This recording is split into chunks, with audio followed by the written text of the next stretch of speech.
मैं आपको गारंटी देके कह रहा हूं और अच्छी तरह सुनिए, नरेंद्र मोदी वोट चोरी करके चुनाव जीतता है।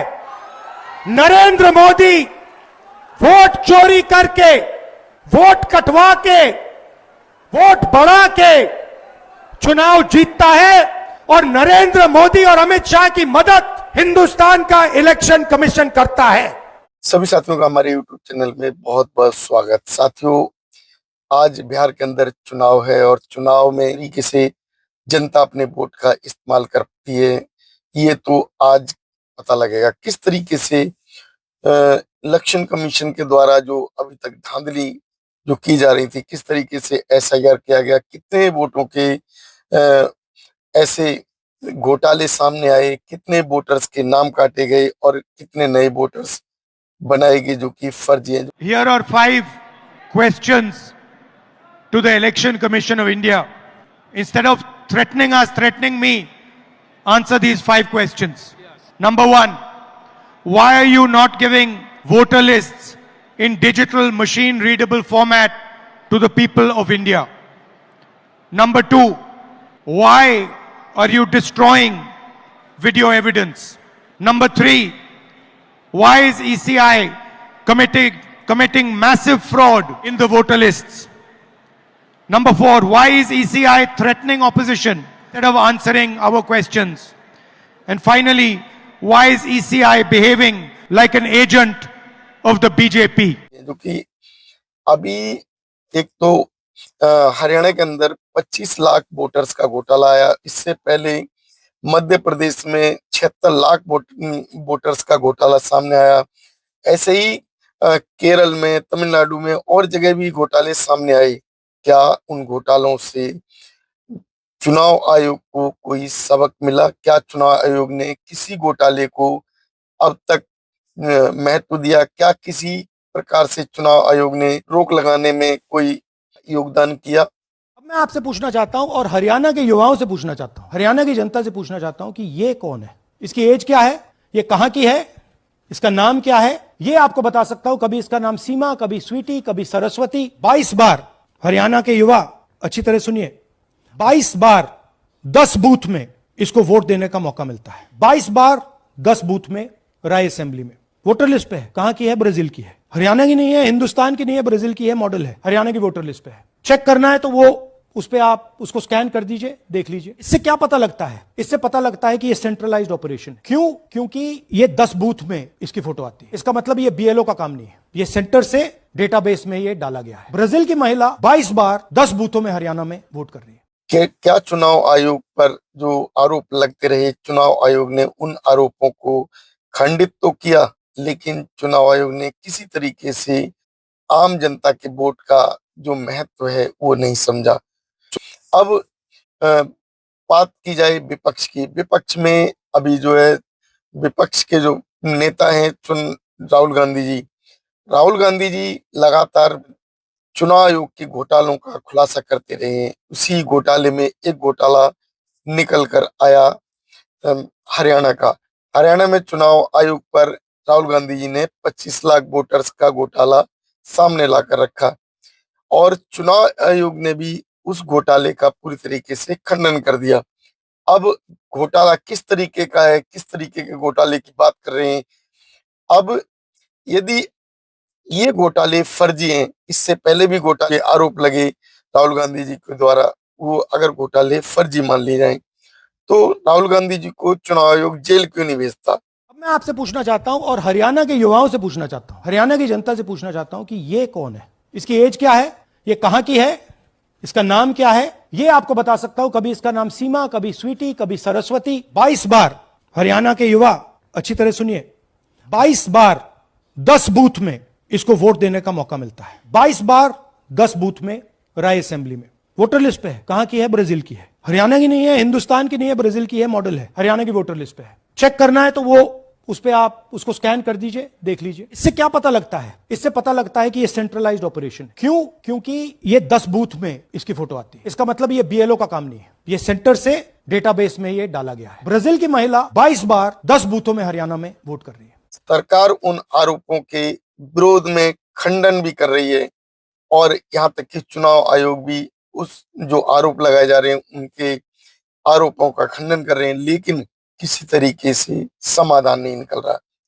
जनता ने मांग की, विपक्ष ने मांग की कि जो चुनाव बैलेट पेपर से कराए जाएं, लेकिन चुनाव आयोग ने एसआईआर करा दिया। अब एसआईआर के नाम से बिहार के अंदर 65 लाख वोटर्स के नाम काट दिए गए। अब राहुल गांधी जी जो कि लगातार ऐसे तथ्य ढूंढ कर ला रहे हैं जो कि सरकार के विरोध में है, सरकार जो कि इस तरीके के कारनामे करके दिखा रही है जो कारनामे सरकार की नीतियों के विरोध में होने चाहिए, वो सरकार उन कार्यों को कर रही है और सरकार के द्वारा ऐसे घोटाले किए जा रहे हैं, चुनाव आयोग के द्वारा इस तरीके के घोटाले किए जा रहे हैं जो कि वर्तमान सरकार सत्ता में बनी रहे। जनता चाहे वोट दे या न दे, वोटर तो ठगा जा रहा है। और वोटर किसी को वोट दे, वो वोट उसका कोई महत्व नहीं निकलता जब मशीन के द्वारा कोई घोटाला सामने आ जाता है। और देखा क्या जा रहा है कि मशीनों में एक के बाद एक घोटाले खुल कर आ रहे हैं। इसी घोटाले के बीच में एक घोटाला आया हरियाणा के अंदर।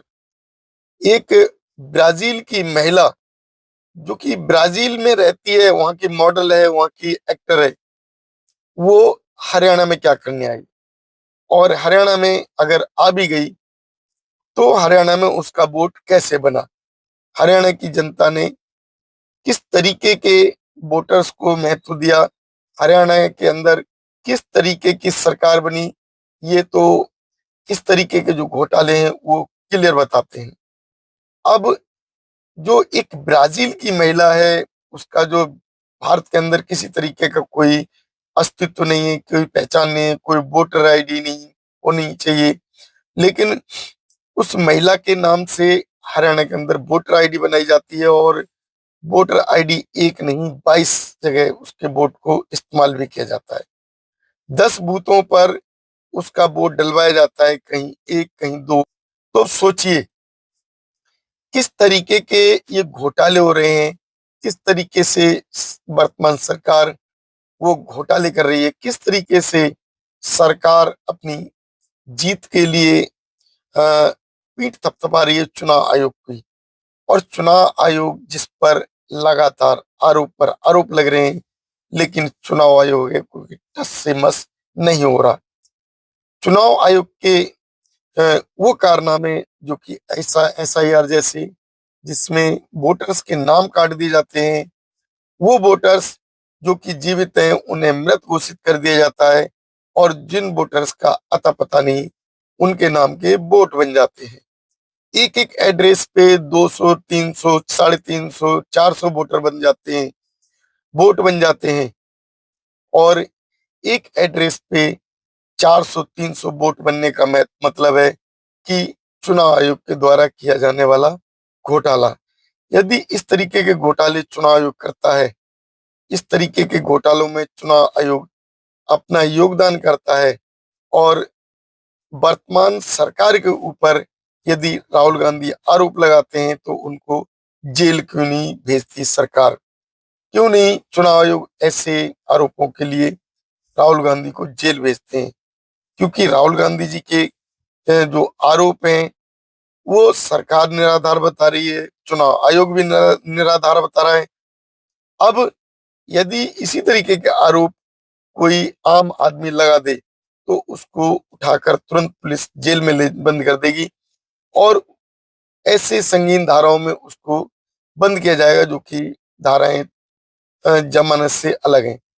तो एक अ, अगर जो राजनीतिक नेता, राजनीति को सपोर्ट करने वाला व्यक्ति, किसी पार्टी को नेतृत्व करने वाला व्यक्ति यदि चुनाव आयोग पर आरोप लगा रहा है, वर्तमान सरकार पर आरोप लगा रहा है, तो वर्तमान सरकार को भी सोचना है और चुनाव आयोग को तो सोचना ही सोचना है, क्योंकि वो खुलेआम आरोप लगा रहे हैं, मंचों पर वो अपनी इस तरीके के जो खुलासे कर रहे हैं। तो चुनाव आयोग ऐसे जो है घोटालों को गलत भी बता रहा है। तो ऐसे घोटालों के में कारण चुनाव आयोग ऐसे व्यक्तियों को जेल क्यों नहीं भेजता? क्योंकि जो सरकार ने अभी कानून बनाए हैं, ये किसी तरीके से जनता के बीच में भ्रम फैलाने वाले, किसी भी तरीके से जनता के बीच में रोष पैदा करने वाले जो वीडियोस बनाए जाएंगे, या कोई भी ऐसा व्यक्ति जो जनता के विरोध में काम करने वाला व्यक्ति, जो कि जनता को बरगलाने का काम करेगा, उसके खिलाफ कार्रवाई की जाएगी। तो एक राहुल गांधी जी के खिलाफ ऐसी कार्रवाई क्यों नहीं हो रही है? ऐसी कार्रवाई में राहुल गांधी जी को जेल क्यों नहीं भेजा जा रहा? ऐसे अ, अगर जो है कानून है, अगर कोई कानून के तहत कोई गलत काम कर रहा है, और अगर आरोप जो लगाए जा रहे हैं राहुल गांधी जी के द्वारा वर्तमान सरकार पर, चुनाव आयोग पर, यदि बेबुनियाद आरोप हैं, तो सरकार को चाहिए कि ऐसे व्यक्ति को जेल भेजा जाए। यदि आप लोग ये सोचते हैं कि आरोप राहुल गांधी जी के द्वारा जो लगाए गए वो बेबुनियाद हैं, तो क्या उन्हें जेल भेजना चाहिए या नहीं? क्या चुनाव आयोग अभी वर्तमान सरकार के साथ है, वर्तमान सरकार के पक्ष में काम कर रहा है? तो इस पर आपकी क्या राय है? आप लोगों की इस वीडियो पर क्या राय बनती है, हमें अवश्य बताएं। यदि आप लोग हमारे चैनल पर नए हैं तो चैनल को सब्सक्राइब करें, वीडियो को लाइक और शेयर अवश्य करें। धन्यवाद।